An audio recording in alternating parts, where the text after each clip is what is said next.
Yeah, I just want to get up all these guys, just so I can to get up on these guys. you know what I mean. Get up on these guys. My name's Bussington. Should I assume we're in now? Yeah, of course we're in. Nice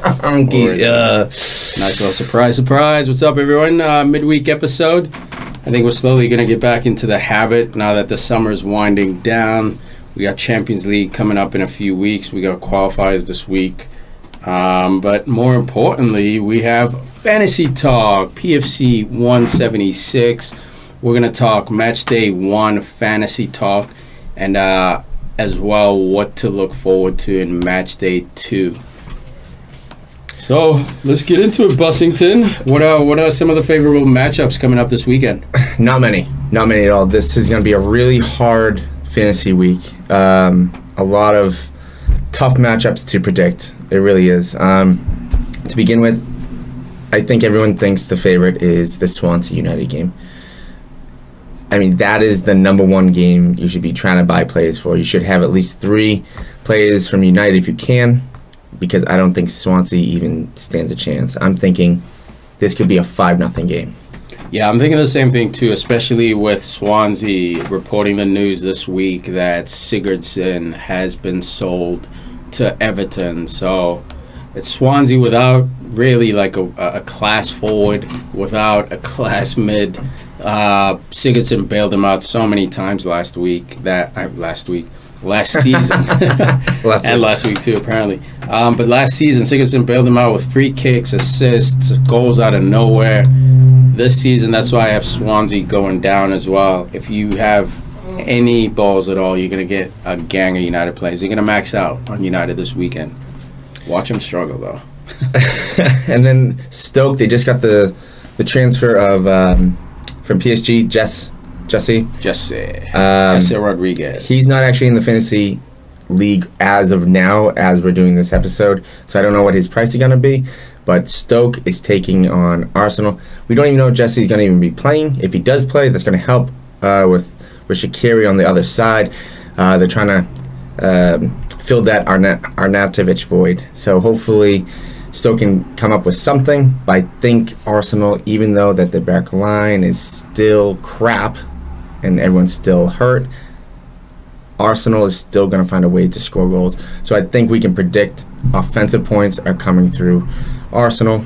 And the last one, for me, Huddersfield, Newcastle. I know that's kind of a weird one, but I feel as if there's going to be a lot of goals scored. Not maybe like a 2-2 type of game. I think there's going to be offense. I really don't see both teams sitting back. So I'm not sure exactly which player.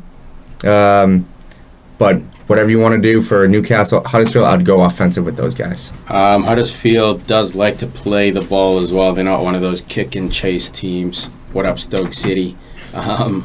But they do like to play the ball. Newcastle likes to play the ball as well. It's 2 teams that played each other last season in the championship. So you know there's no love lost, no respect for the other opponent either. There's no fear going into this game for either team. They've seen each other play before. They know their strengths and weaknesses.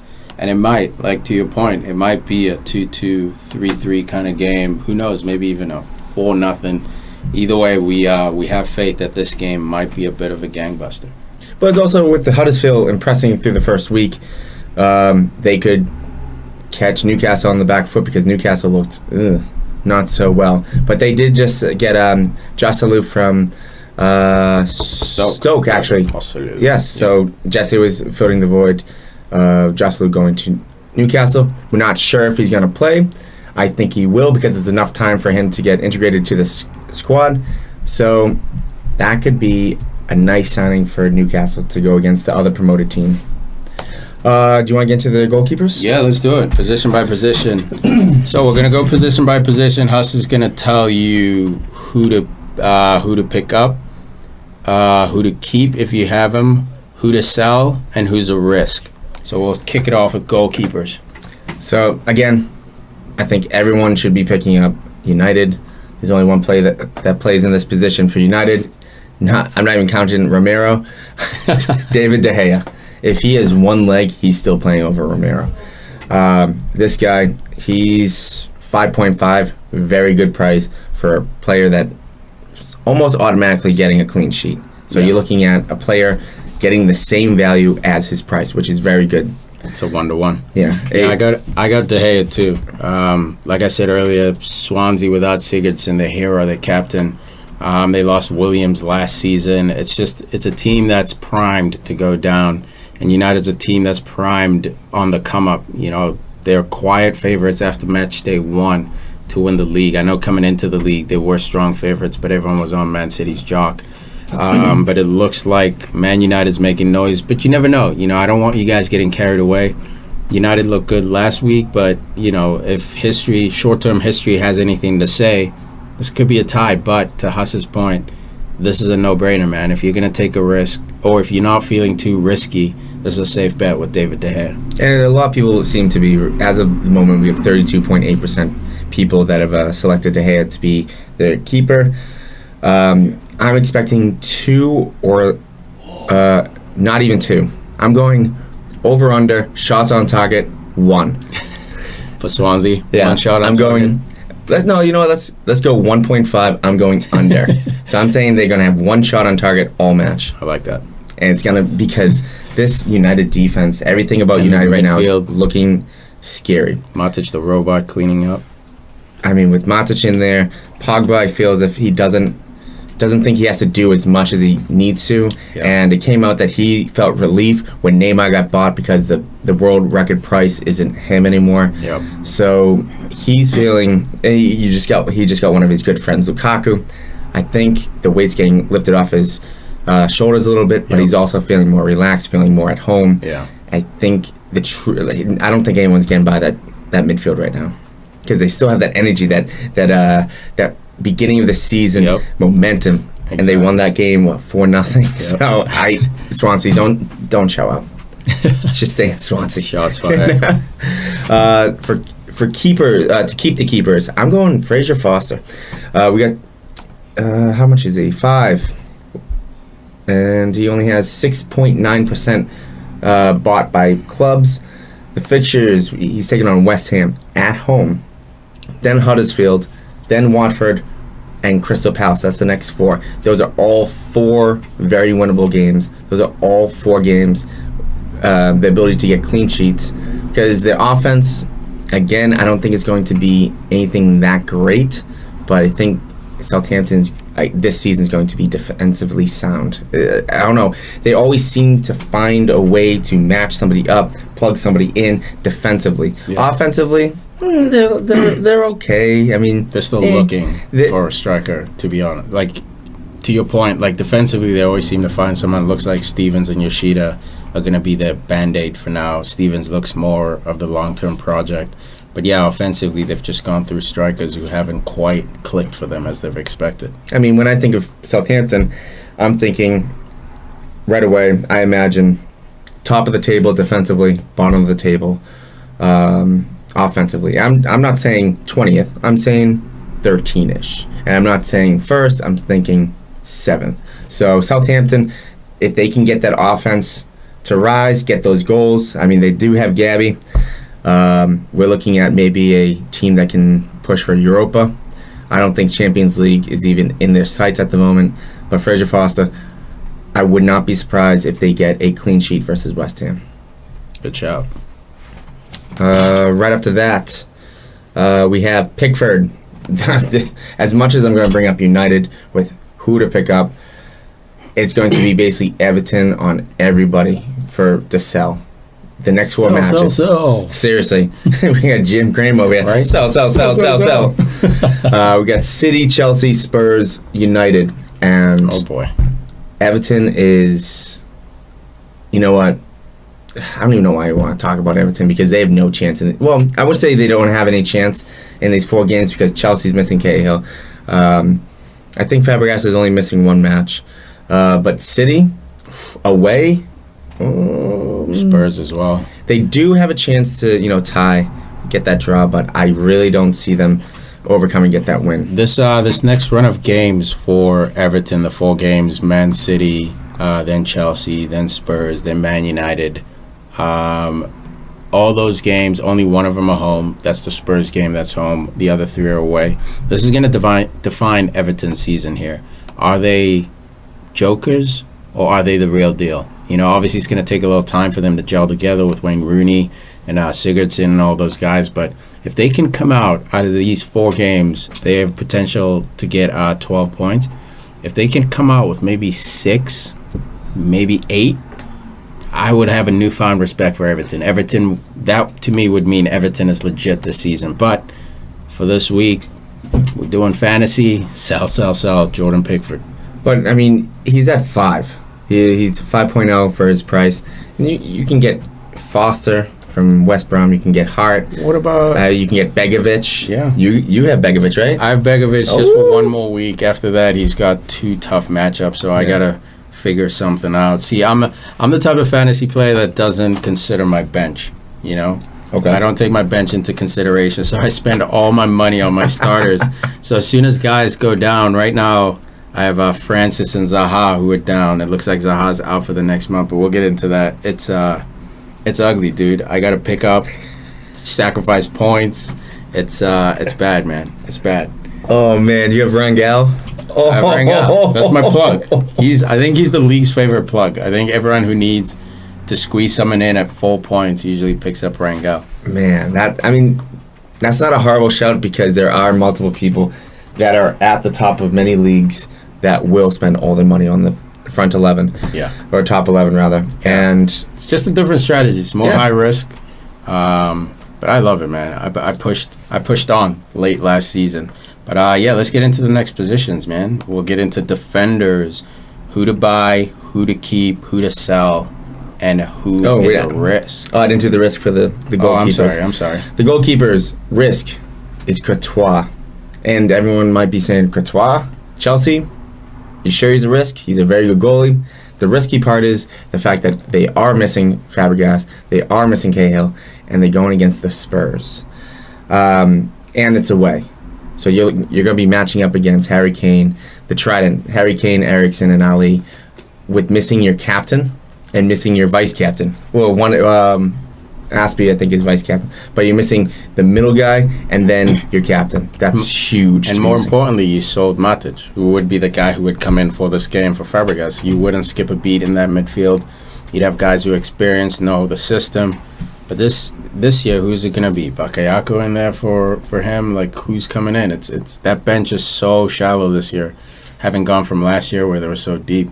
It's funny that they didn't need the deep roster last year, but they needed this year, and yet I don't know why they did what they did. But Hazard's still out. I'm not sure exactly what's going on with Batshuayi and Morata. If it was up to me, I would start Morata because he showed some life. Definitely. Batshuayi, I think this very well could be his last season if he doesn't turn around. So I think there's just so much going on. It's almost what they did last year. Chelsea was a little bit confused up until they went on that huge run. I think it was starting in September or early October when they just went for it. And Conte made his changes, but right now they haven't made the changes, so I think the Spurs will very well take this game. The Spurs will go marching on. But if Chelsea find a way to defend them, I'm still thinking that Spurs will get plenty of shots, so Courtois still has a chance at a clean sheet, and I think he's going to be seeing shots on goal. Over-under for me, let's say 9 shots on target. I'm going to go over. What do you think? Go half. 9.5 or 8. Oh, 9.5. So I'm going to still go over. What do you think? Yeah. Tottenham's too much. I'm going to go over with you. Yeah, I'm thinking they might well have on target? Nah, take it back. Sure? Total shots, 9. Definitely on target. I'm going to take the under. I don't know. They might have 4 goals.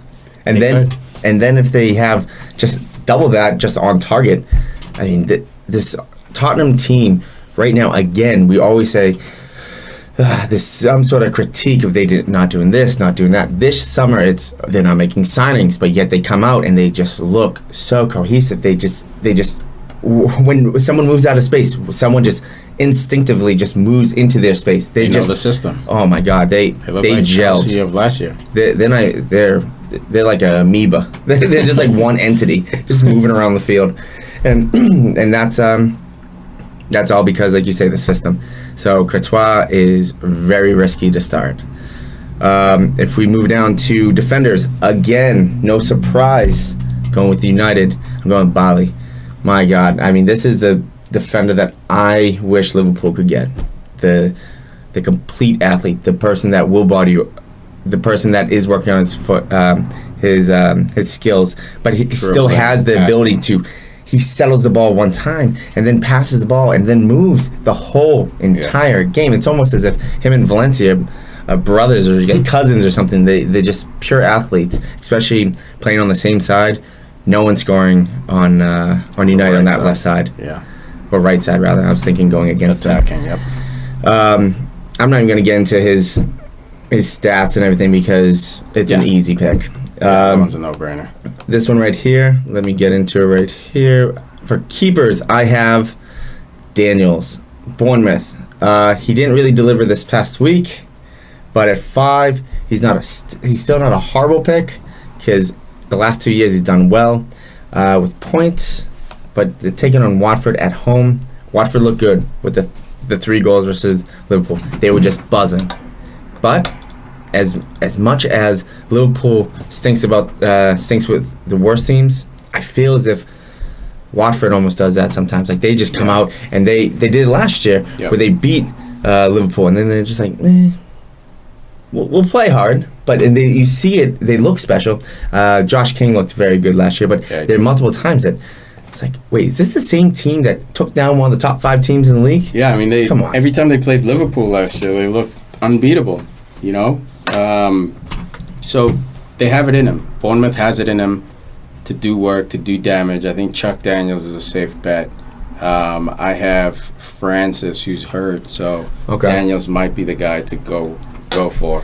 But, if you're going to do that, watch out, though, because you're going to be switching the week after, because after Watford, they have City at home, Arsenal away, Brighton home, and then Everton away. And even if you want to go a little further, they have Leicester Spurs. And then Stoke Chelsea. I mean, it's just every other week. Yeah. And then up until, what's that date? Up until November 4th.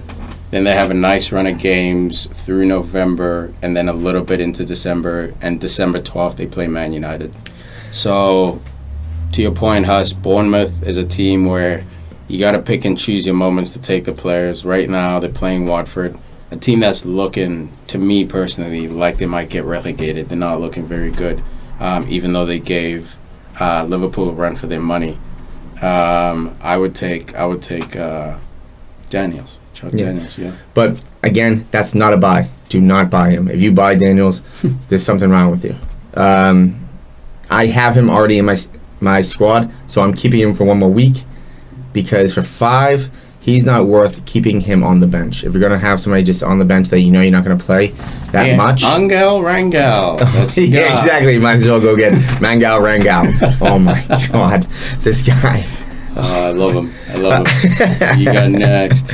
Well, this is an easy sell because he's out for the next 3 matches. We talked about him with the Courtois pick. Gary Cahill. I mean, if you don't know Gary Cahill got a red card, you need to be watching this every week because you're not looking up. You're not getting the updates. Yeah, and you need to listen to our show because we discuss it every Sunday. Seriously, because if you have Cahill, actually, you know what? I'm gonna go look into him, see how he. I'm gonna see how many people actually have him right now. Yeah, because I won't be surprised if it's still 15-16%. Where is he? Oh, there he is. And he has 9.7%. So that's still That's still pretty high for someone that's going to be out for the next 3 weeks, and he's 6.5 pounds. Oh my God! Yeah, I think for that, some people might be afraid to drop him and then try to pick him back up. You would hope they have a strong bench to bring someone in off the bench, but yeah, nine's quite a bit. Although I think last week it was quite a bit higher, but still 9%. That's still pretty high. Yeah, there's zero chance. I don't understand why people still have him. This is the guy that you need to sell. You got -7 bonus points. Yeah, I'm trying to see if they showed how many teams actually owned him, but I can't find that. So the last one, risky. I had him last week. I was really hoping that they're going to get the clean sheet versus Watford. He just scored the free kick in Champions League. The young man, Alexander-Arnold. Trent, big boy Trent there, getting that left foot Sherl, bottom. Oh. Right foot. Oh, wait, was it right foot? Oh, sorry, right foot. Right foot. Yep. My God, it was so nice to watch that. And look, I've said it before. I'm not sure how many times I said it on the show. I said it to you guys. This is one of the players you have to watch for Liverpool. He really is looking dynamite, especially with Klein being out with injury. He's almost like Liverpool's version of Trippier last year, where you had Walker, who's one of the main guys, even in the league at right back, but you had this other young prospect coming up that looks really good. Trent, he's the guy for Liverpool. This is a guy that, you know what, Klein's hurt, we don't have to go buy a right back. It's not like the left side where they got Robertson, Moreno, what's going on? Is Milner injured? It's so opposite. Yeah. Right now, where right side looks so nice because when Klein is in, he's playing every single minute of every single match. Yeah, and he deserves it. And then I'm really happy that Trent is getting this opportunity for the next few weeks. Yeah, he gets to develop. He scored himself his first Liverpool goal as a Champions League free kick. Like, that's so good for confidence, man. I'm excited about this kid. He's a prospect. Obviously, he's a Liverpool player. It sours me up a bit, but I love this league, man, and I love to see young kids bursting through the ranks. It's cool. And the best part about that free kick is that he said he didn't even want to take it. He was almost egged on. He said, and Klopp was like, Trent takes this, and then he takes it and just puts it away. I mean, That's incredible for relationships, man. For a team that's sort of up in the air right now with the whole Coutinho saga, they're clicking, man. They took care of business. Well, they tied Watford over the weekend, but still, it was a tough game that showed, their resolute determination. And then they win the Champions League, qualify away from home against a strong Hoffenheim team. All this in the midst of Barcelona stalking their star product, Philippe Coutinho. So it's cool to see these kids showing up. It's cool to see Firmino still out there pushing it. Mane looks like he's going to step up for that Coutinho void. He's looking sharp as hell. But, yeah, man, Liverpool, it's another team where week to week you got to watch them. The defense, at least, you got to watch their matchups. But Trent, risky. I like that. It's just awesome. I mean, Trent, the confidence, 0-0 game, Champions League qualifier, and this qualifier for Liverpool, this two-leg series very well could be the most important two-leg series that they've had in a very long time. This is a cup final almost. Exactly. Two-leg cup final. So let's hope, maybe not you, but let's hope as Liverpool fans that Trent keeps on going. Let's get into midfielders. Let's do it. This guy, I said it during the draft. Bye. If he plays every match, there's zero chance you should not have him. It's Mkhitaryan from United. This guy, a little surprise pick at 8.1. He's already gone on 0.1, dude. He was $8 when it started. He's only owned by 10.4% of the teams. Again, if he plays even 3 out of 4 matches, or 2 out of 3 is risky, but if he plays 3 out of 4 matches, this is a player that you need to get. He was Germany Player of the Season when he came over. He's one of, if not the most creative players in Germany when he was there. You saw it when he was healthy. The speed burst, the confidence, the ability to take the ball down out of the air and literally run by someone. Or once he gets by someone, he explodes and goes. And there's no way of catching up with him. He's almost like a poor man's Messi where you can say that Messi is faster with the ball than without the ball. Sometimes it almost feels that way. Yeah. Mkhitaryan's that type of player where if he gets that shoulder on you, he drops, big shoot, boom, gone. Walk off the field. And you're not catching up. And he's so creative, man, with his moves, his movement, his passing. He's a wizard, man. I've been saying it since last season. I try to build my team around Mkhitaryan last season, my fantasy team. And obviously he played that Man City game, and he was gone for like 6 months. But it looks like that 6 months, worked on him. He finished the season strong. He scored winning goals against Tottenham. He scored in the Europa as well, in the regular. Got 11 goals total last season. Looks like this is a sophomore season. There's no sophomore slump for him. He's sort of got that first year of EPL under the belt, as Tom and I always like to forgive players for. That first year in the EPL is a nightmare. Second year is when you really get judged. And so far, man, he's coming through in spades. Well, as much as you say that Willian is that type of player that you love watching, you wish he was on United, but it's so hard for you to see him do well. Yeah. Mkhitaryan is that type of player for me. I mean, Willian is too, but it's these type of players that just do their job. They get on the pitch, they play as hard as they can. They might not play every week, but yet they always seem to bring it whenever they get on that pitch. Yeah. Mkhitaryan, he would literally run through a wall, or well, he would just run around it because he's that quick. But he's a team player. He's an ultimate team player. He's a leader when it comes down to that, and he's okay with just filling in a gap here and there. Let teammates like Pogba get all the limelight, where he's like, I'll just go home. Give me the ball when you can. I'll make something with it. And that's the type of player that everybody wants on their team. And if you don't, you shouldn't be playing. Harsh. That's a straight shot to anybody. Next, for the keepers, for midfielders, we have Ali. We already got into it a little bit with Chelsea. I was going to go Eriksson because, he was looking really good. He had more points last week. But Ali, that finish that he had with, I think it was his left foot, he slid in. Yep. Wow. That's world-class technique, man. Wow. It doesn't look difficult when you watch the replay. Try to do it on the pitch, guys. Try to have your boy lob it over. You got a goalie basically running at you, or what you think is a goalie running at you, because your eyes are on the ball. If the ball goes over the defender and you still have the composure to side foot it with your left foot, your weaker foot, into the net. I mean, those are the small nuances that scouts look for, that sporting directors look for, that managers look for. Those little nuances where it looks so easy, but if you're an actual player, that technique is so difficult to put away, especially on that stage. He's a beast, man. And it's a pretty obvious statement, but I feel like we just got to reiterate it with this Oh, kid. my God, yeah. And it's one of those things where sometimes fantasy talk is fairly predictable.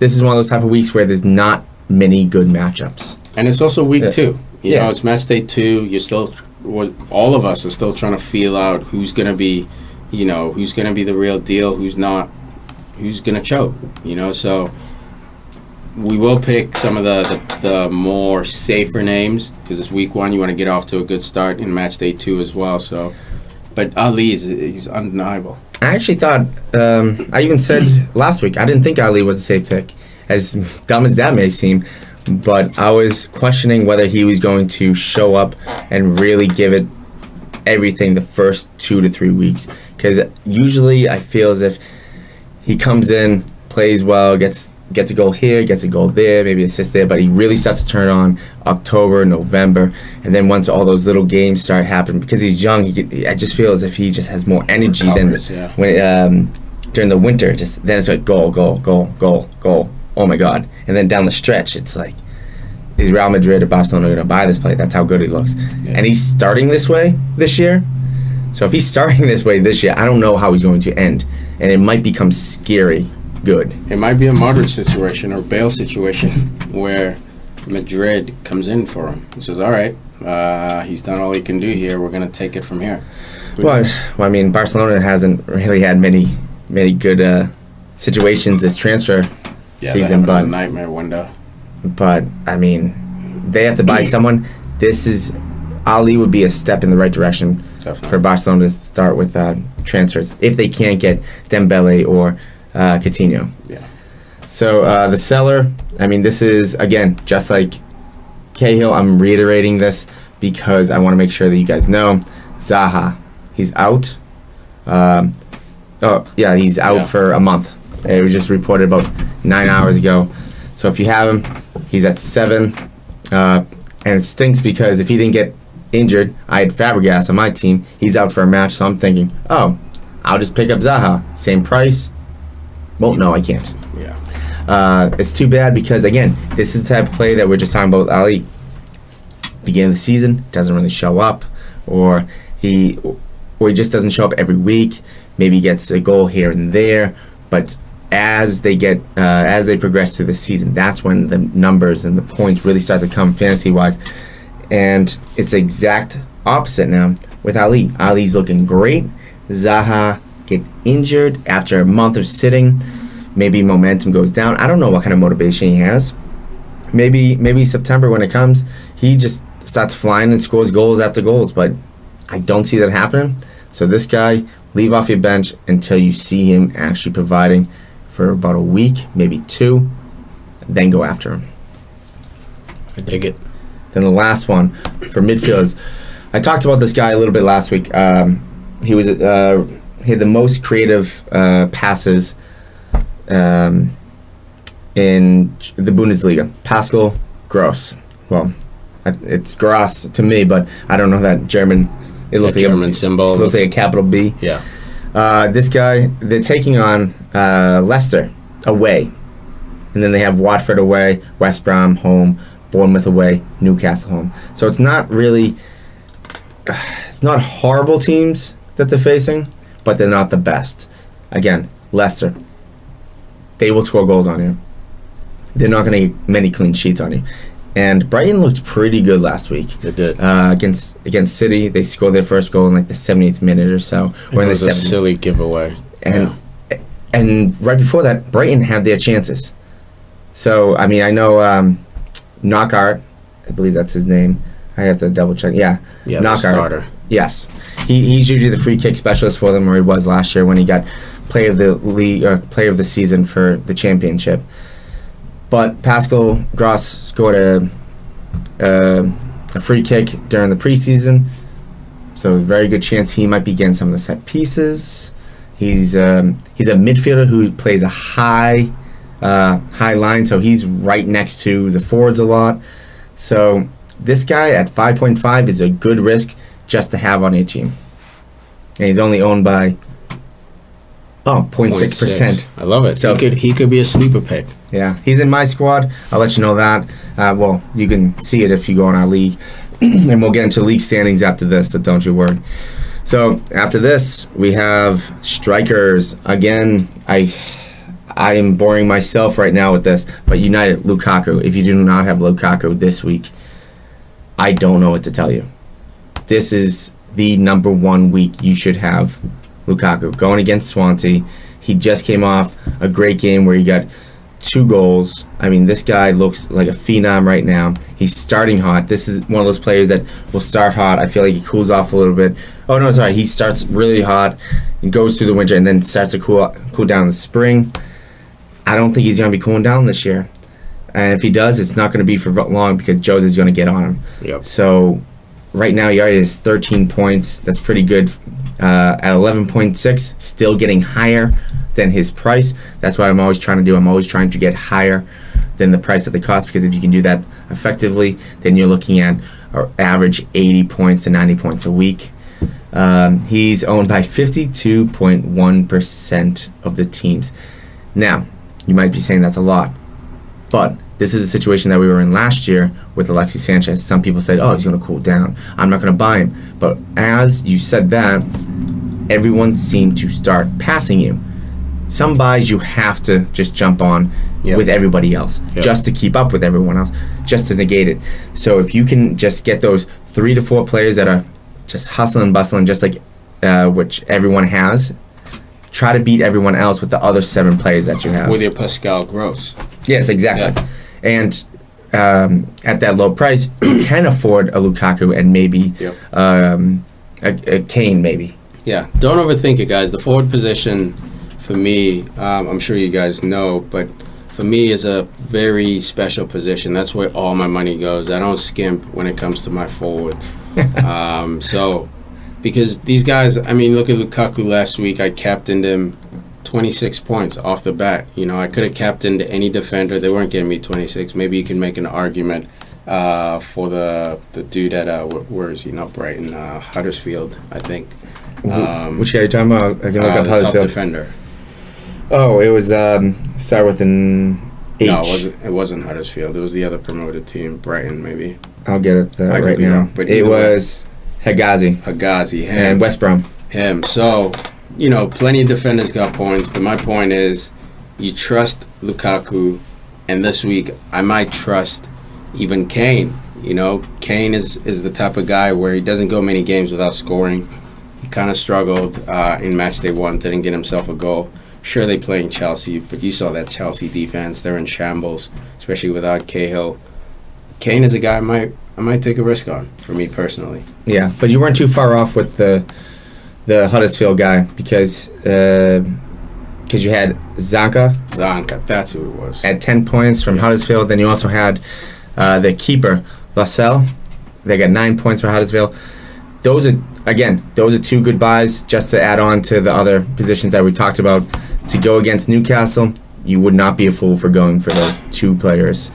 Then, after Lukaku, because that just seemed too easy, we got Gabriel Jesus. Now, he got 1 point last week. Some people might say he's not worth the 10.5. He's new to the league.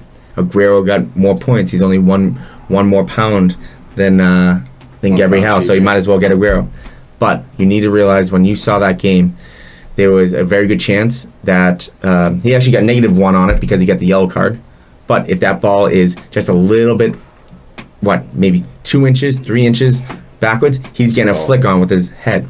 Yeah. Same thing with the own goal. If it was a little bit lower, that ball is hitting his head and not the defender behind him. So it's probably going to be a goal. And then also, even on Aguero's shot, you saw Jesus coming up the side. He was actually open on the left side, but Aguero, I mean, I'm not saying he was wrong for taking the shot, but as a fantasy owner of Jesus, I was hoping he was going to pass the ball. But look, the goals are going to come for Jesus at 10.5. I think he very well could be one of the best steals this year, because if he plays the way that we know he can, or if he goes on a run in the next 4 weeks and just puts in a goal a game or 2 goals a game, he very well might jump up to 11.5. We don't know how much he's going to go up.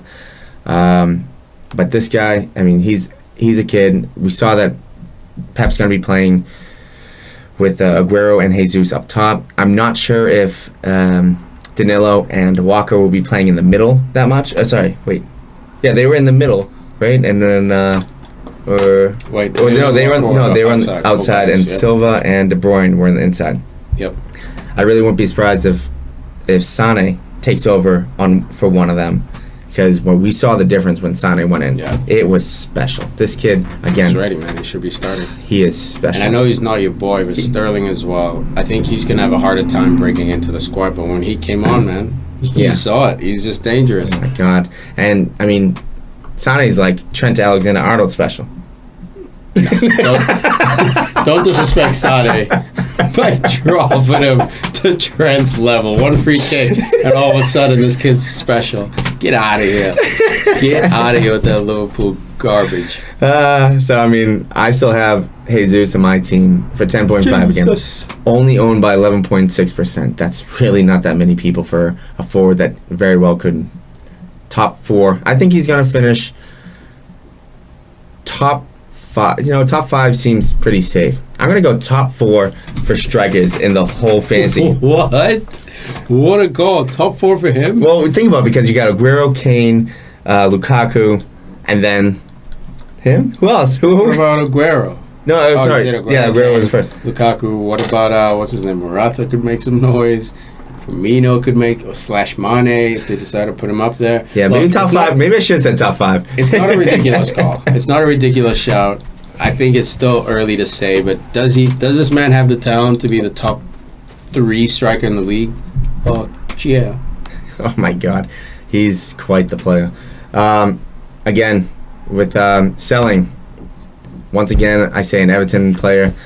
Al, thank God he's not here, because there's only one player that I'm going to bring up from Everton that I think we can reference Al. It's Wayne Rooney. It's just the fixtures list. Look, he had a good goal. He dropped in late. He had the ball perfectly. Those aren't going to come against the teams that Everton's about to play. I mean, Everton is starting to play City away, Chelsea away, Spurs at home, United away. If Rooney gets a goal in any of those 4 matches, I'm surprised. I'm legitimately surprised. And I think if he does, it's coming from a free kick. I mean, I don't see him outrunning those defenders. It's a different type of class that he played that he's going to be playing the next four 4 weeks. Yeah, I'll be curious to see Wayne Rooney in those big games to see exactly who he is. Obviously, the stage at Everton is smaller. He also feels more at home. Granted, he played at United forever, but, deep down inside, home is always home. He scores a game winner on match day 1. He is buzzing. So never sleep on Wayne Rooney, man. He could find that form, but to your point, if you're playing fantasy, I don't think he's a guy you want to take a risk on, strictly for matchup purposes. As far as ability, it's all still there for me, in my opinion. I don't think he could cut it at Man United. I want to stay consistent with that, but doesn't mean this dude sucks. And for Everton's sake, it actually is perfect for Rooney. They play Stoke, a team that just sold the player that was holding down Fletcher. West Brom sold Fletcher to Stoke, sorry. But Stoke isn't the Stoke that we saw, 2 winters ago when they were just buzzing and we thought that they had a chance. They were on the cusp. Yeah, they looked like they were going to be pushing last year for maybe that last Europa spot or something, but then they tanked. Again, they didn't look very great against Everton. I mean, it wasn't that horrible game, but I expect a little bit more from Stoke. With Wayne Rooney, again, it's tough. You go from Stoke, but it's great for Rooney and Everton that they got Stoke first, because Rooney got that goal on the first day, so they do have that momentum. They do have that confidence. Because if they start out with City, Chelsea, Spurs, United, by the 5th game, if they play Stoke has their stuff together, and also Rooney's coming in thinking, am I too old for this? Maybe. Well, I mean, I don't want to speak for Rooney, point, but if you just came off the season that you had with United, and this is the perfect moment for Al. If he was here, like, now you're thinking for these players. You're talking. You're in their head. But I mean, you have to almost think that way. There's more to the game than just looking at the stats and looking at the numbers. I mean, you have to think, like, is he gonna get in his own head, which he did last year. I think it truly was mental with Wayne Rooney. Physically, he's 31 last year. Yeah, he shouldn't have been that bad last year. I think it was mostly mental. He started to not. I think he didn't want to. He lost a little bit of the love, I guess, for not the game, but for the training part. Where we saw it even with Tiger Woods at one point, when he get the family, the kids, he started dropping off a little bit. Sure, he's on some meds and he was sleeping with 100 girls. How do we get down here? How do we get down here? But what I meant is, when you're a younger athlete and you only have that to really think about and concentrate on, you're going to be much more. Look at Cristiano, 5 years ago. I mean, or actually no, how old is his son? So let's just go an easy 10 years ago. But he was training nonstop. He probably still is because he's a maniac, but some players don't. And I don't think Rooney was training at his best ability last year. Yeah, he hasn't been good to his body. Or as good, I should say that. He hasn't been as good to his body as Ronaldo has. You only live once. That's true, man. You're at that pinnacle. What are you waiting till you're 40 to start partying? It's a tough balance, man. Really tough balance. You're making all this money in your 20s.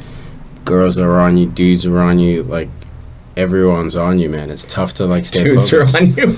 Yeah, man. I mean, we're over here sitting, talking about these dudes. Yeah, that's true. What I mean. Okay. I mean, like we're all over them. It's a lot of pressure for these guys, but man, that's the amazing thing about this league is that it doesn't give a shit if you don't show up, then you're in trouble. You leave the league. There are plenty other players who'll come in right behind you to take over. It's actually, you know what? Watching Rooney last year, that was a reality check for me too. Where, again, getting after the Dele Alli goal, it looks so simple, but realistically, it is really hard. Yeah. And last year was a good example of how hard this type of league is to play in, where just a little bit of a mental change and just a little bit of a fitness change made one of the best players that we've seen in England in forever. Yeah. In our generation. He looked like a Sunday league player. He looked like a player that championship almost. I mean, I wouldn't be that hard, but he looked bad. He was passing the ball out of bounds multiple times.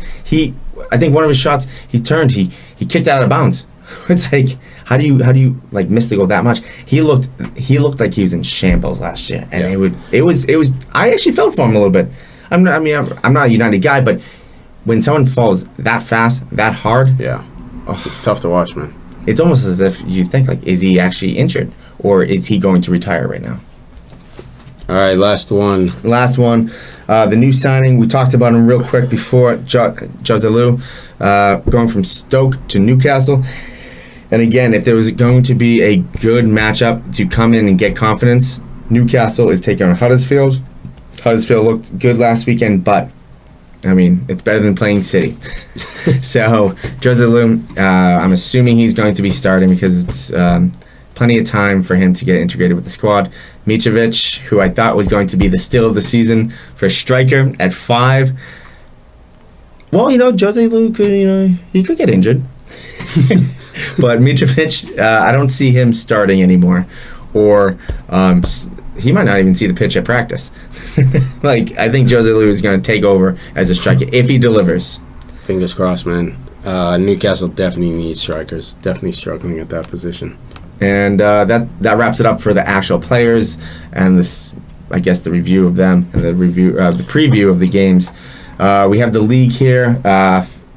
League standings. Look at Ali FC, dude. My Mohammed God.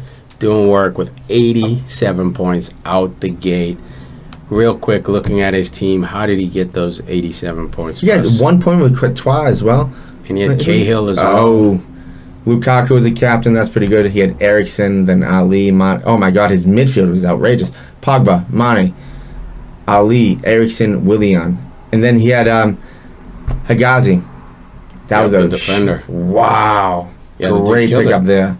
Nice job. Cedric, I mean, people know about him. But, again, he was the type of player that found Higazi before everyone else. Yeah, great shout on that. Those are the guys who get you, into that top spot. Those sneaky picks. And who does he have on his bench? Who's he got on his bench?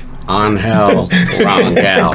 I'm telling you, if you guys don't have this guy as a plug, 4 points, harmless. Get Angel Rangel from Swansea. Love that dude. He's Can't believe he had Angel Rangel. Great for the bench. And then we're gonna go into second place. A buddy of mine used to work with him, Evan Prosco, doing work. Best team name in the league so far. Liverpool sucks. Gets himself 84 damn points. Yeah, Liverpool sucks so much. You have 2 Liverpool players on your team, Mane and Firmino. Yeah. Yeah, but I mean, if you're gonna say Liverpool sucks, don't pick up Liverpool players. Dude, listen, but both of them combined couldn't even touch Lukaku's captain score. Yeah, but if you captain Firmino, but he didn't. Because he's a Man United dude. Lukaku had 1 more point than Firmino on the week. It was 13 and 12. Still captained him. Captained the right guy because he had 13 points. Captained the right guy. Lukaku. No, but I'm just gonna say because Farid, he always stands by his fantasy squad by saying, I pick the players I like. I don't pick players from teams I hate. And how does that work for him? But you know what, though? How does that work for him? But if you're going to come out, Evan... last place. No, Evan, if you're going to come out and say Liverpool sucks, you might as well not pick up any Liverpool players. Because right now, you're being a little bit hypocritical. Evan, keep doing what you're doing, dude. Liverpool does suck. Fact of life. 84 points in third place. We got Konoha FC. Ricky, I ain't even gonna say your name, but I'm guessing you're from Malta by that flag. Malta representative. Another person from Malta? Oh my God, I love it. We're gonna have to make a trip to Malta someday. Dude, I think he's from Malta. This could be racist, but here it says he's in the Indonesian league. Oh, Indonesia? Yeah, that makes sense too. So maybe he's Indonesian living in Malta. Who knows, man? Either way, Ricky, you're doing work, dude. On your team, you had De Gea and net doing work for you, getting you a clean sheet with 6. You have Keane in your defense, getting you a clean sheet. In your midfield, you got Pogs and Ali up top. Obviously, Captain Lukaku and Rooney with the sneaky pick comes out in the 4-4-2 formation, doing work, bro. And lastly, we got Sean. Great team name, man. ABCDEFC. Brilliant name. Got me chuckling when I read it. Unfortunately, he's a Chelsea fan. Boo that man. Absolutely killed it as well. Biggest kahunas in the league goes to Sean. Sean, I give you a round of applause. Triple Week captain? 1 has 1 forward playing, triple captains Lukaku. What a beast. The guy who's leading the entire league has 158 points. 128 points. I think he also triple captained as well. out the gate, coming in hard. No, he didn't triple captain. The guy who was leading on Saturday did triple captain. But, man, Sean Maroney, you're a legend, dude. Triple captain first week, big ballers. I mean, that's ballsy. I mean, I kind of want to just talk about 5th place, too, just because I just like the name. No Fuchs Given, FC. That's a legendary That's name. a good one. TJ Cran, very good with 83 points. I mean, that's also very close. So the top 5 is looking pretty good. Let's go into the PFC rankings. I'm leading the league of us. No. That's incorrect. I thought Al it was leading. Where's Al? Oh my God! I passed right by him. You used to scroll into your name and then assuming everyone's below you. I didn't even see him. What a jerk. I didn't even see Al. You didn't see me either, dude. Where were you? I'm 25th. I'm out here doing work. I told you I'm going to try from day one God. this year, dude. And Spiteri's above me too. Yeah, he's 71 points. You're definitely below him. That's his goddamn. Already. All right, Al's got 72 points in 13th place. I'm in 25th place with 64 points. Bussington, very close behind me, 36th place with 60 points. Fareed with 52 and 50th. And Tom Dragon with 45 points in 64th place. My goodness. But to be fair, he's not losing as much as should we even get into the bottom, guys? Yeah, let's go into the to razz them a relegation little zone. bit? Alright. Relegation zone. So shall we start from 71 or 73? All the way from the bottom, dude. All right. Starting at 73, we have Guyana 08. The Delron Douglas. Delron, dude. Delron Douglas. 34 points. Yeah, I suck at it. Come on, Delron. Keep pushing it, dude. Look, guys, the next few names we're going to read are guys who are dragging at the bottom. You should be embarrassed, especially one of our legendary PFC fans out here in 70th place dragging. We'll get into him, but you should be motivated by this. Don't give up. Don't tap out. Keep fighting. Keep setting your lineups. It's way too early to be discouraged. I would say try until week 35. That's when you know, all right, it's too late. There's nothing more I can do. We're coasting. But up until then, man, you got to push. Douglas. Delron. Yeah, I just call him Delron. No, Delron. What up, Delron? Delron. If you guys don't know that episode with Chappelle, hysterical. It's making the band. He acts like Puff Daddy. Oh my God. It's a legendary It makes me want to episode. go watch Chappelle right now. Chappelle Show. Gotta love the dude. You're my boy, Blue. And that gets into Jake Becker. Legendary name. Well, I mean, that's I a good love that name. name. I mean, he's a PFC fan. He comments on a lot of stuff, likes a lot of stuff. Representing he's tied for 71st with Chili Boy 11, Federico Suarez, who he's another guy that likes a bunch of stuff. What's with the PFC fan group? You Come PFC on now. hardcore guys are embarrassing us. Federico, bro, I know you're sitting there in your chair in the sales department watching a lot of Arsenal, watching a lot of footy stuff, reading your articles, doing your homework. I say you should do more of that. I would say delete all the work software on your computer, turn that into a fantasy hub, get all your boys to join you, put your minds together, and get it together, bro. A guy like you shouldn't be that low. Let's go. And then the last, we're just even gonna go 4 instead of 3, just because it's a legendary mention. Top 1 to top 3 fans of PFC. Yeah. Luke Witt, Glory Blues. Glory Blue Balls. Because, oh my God, 39 points. See, that's a problem when you try to take glory, which is a Man United term, and try to force it into the Blues, man. You get 39 points. Struggling down there at the bottom.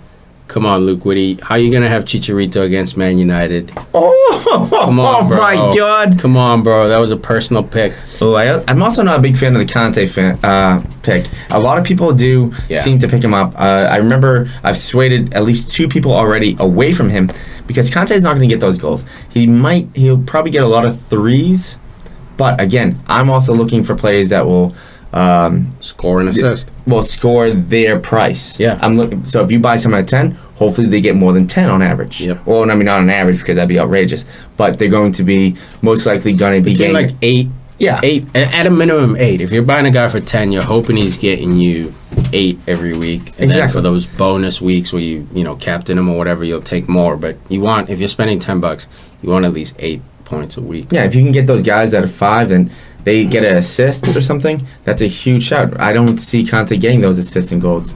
They're just going to get the clean sheet, which is only 1 point. It's almost better to maybe go for the creative player or the wingers. Don't go for the defensive shutdown type of guy. Definitely. Stay away from D-mids. Go wingers and number 10s only. And Conte is $5, so to your point, Witty, I'm sure you're yelling at your phone right now as you listen to this. It does look like he was a plug for 5 points. But I'd find a better plug if I could, and you got Zaha struggling too. Witty, come on, bro. Let's do this, man. And not to single them out. I mean, to single Witty out. Well, I'm a little hurt. Well, not to single these two people out. Don't do this. That's so me. Go for it. That's so but me. You know what? There's two... We have 2 ladies. Please forgive me, ladies. I have nothing to do with this. In the league. Both tied in 66 point place. We have Kara and we have Holly. We got Rashmi outside and Vince CO period for company, which is 2 very good names. Yeah. Way more creative than mine. I just had to stick with the Bingo Bango because that's what I do. Bingo Bango and the Mufflers. Those are just 2 names I've had for like the last 8 years. I dig it. Don't know why, but it is what it is. I remember since the Yahoo days. But Kara, it's a hard type of fantasy league when Antonio is not getting 13 headers on a season, is it? You better pray right into her. She's going to kick you in the head. She's going to actually legitimately hit me. This is going to be a violent visit next time I see her. Oh, my God. Yeah, but I'm going to bring some ice packs. Again, to reiterate, guys, at the bottom of the league, don't sweat it, man. We're just ribbing you a little bit. You're only 50 points from first place, and that could easily be recovered in 2 or 3 good weeks if you get your captains right. So, and keep going. The league's looking real prominent. It's not too late to join. Obviously, if you're joining now, you're at a slight disadvantage, but it's not. The season is literally 38 games, guys. So you got plenty of time to catch up. Like I always say, it will help you keep in touch with the game, keep you learning about the game, let you, be the knowledge person in your circle about the sport. The sport's blowing up. Football's dying a slow death. I love football personally as well. But, man, with all these concussions and, players, it's soccer's the way to go, man. Jump into the soccer world. You can do both. No doubt you can do both. But join a fantasy league. Join our fantasy league. Learn about the game. We'll be here every week for you, walking you through it. You can always hit us up on social media as well with questions, opinions. Even if you're not sure what to do with your fantasy team, hit us up.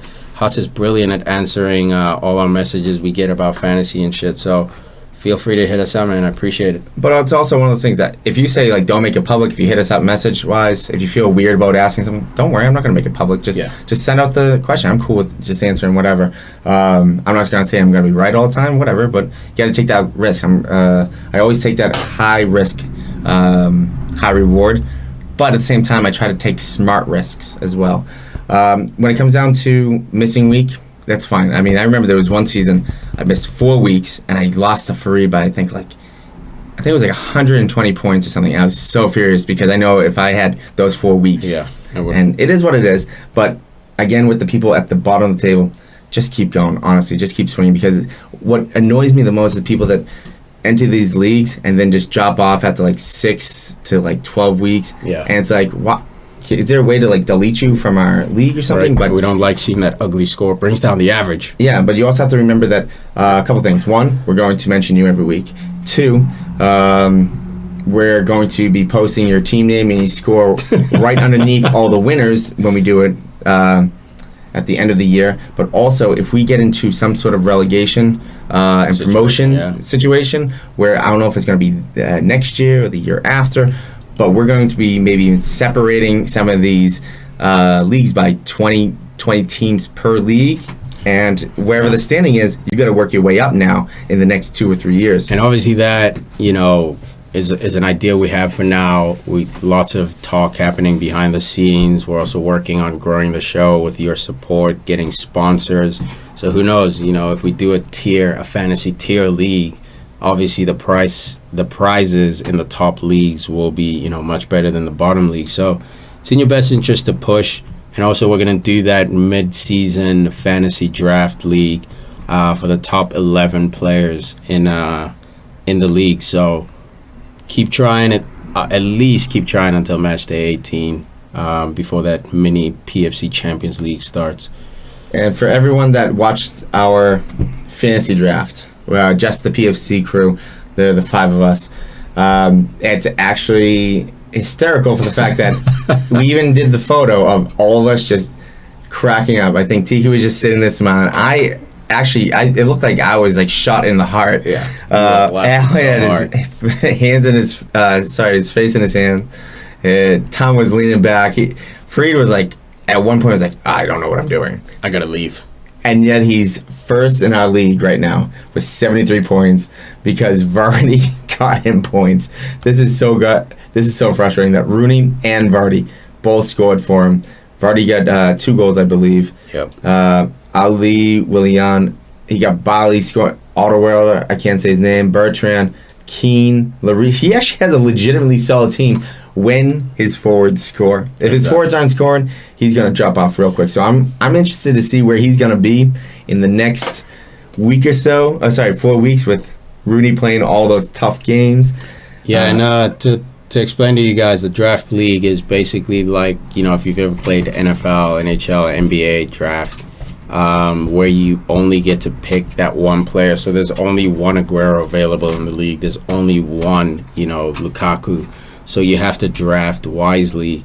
The scoring still works the same, except there's no like triple captains, those bonus points. There's no captains either. You can't set captains. So that's the only difference. So to get 73 without captaining anyone or boosting is pretty damn without knowing what you're doing.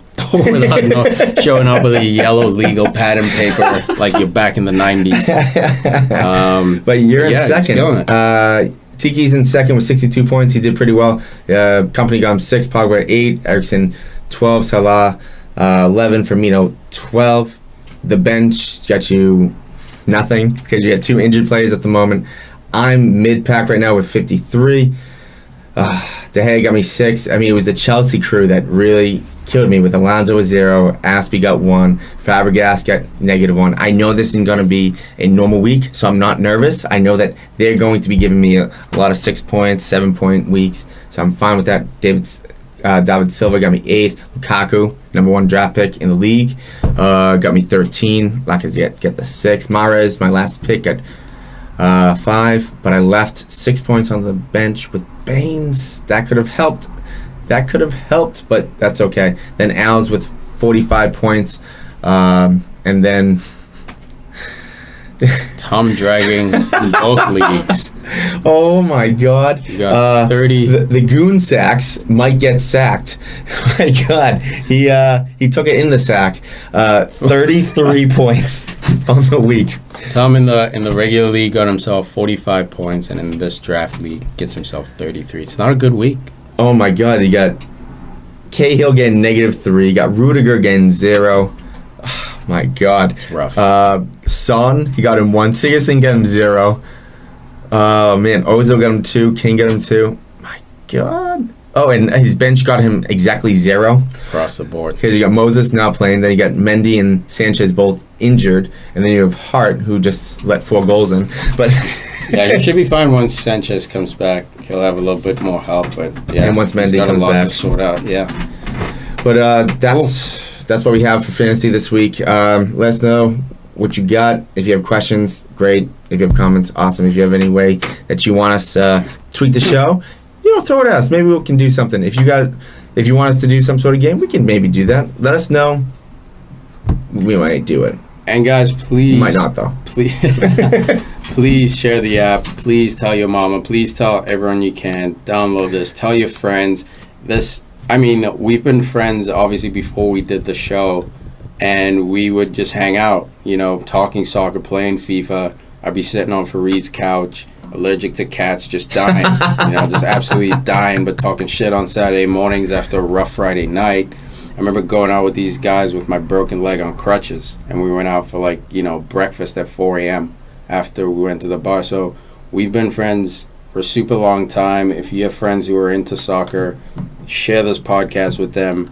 That's the least you can do to help the show. But either way, we appreciate you guys listening. We appreciate you guys showing up every week. Keep coming back. We're here to stay. And to add to that, where you said that we were friends before this, just talking, like, honestly, we just had a text message group, and it was just, there was one time I missed, 153 messages from these 4 guys, and it's moved on to the Malta group. You always hear us talking to them. Holly Williams and her boy, we talk about them. Wayne, Luke Witt. I mean, we got Spiteri talking smack. We got Keith Brinkat, who won. So we got basically, we basically have the same thing. It's just that we're trying to expand that group to you guys. So we might be missing hopefully 150 messages from you guys coming at us, and it's instead of having a text message with 5 people, we're looking for something much bigger than that. Absolutely, man. So thanks again, guys. We love you. Keep coming back. Peace. Latest.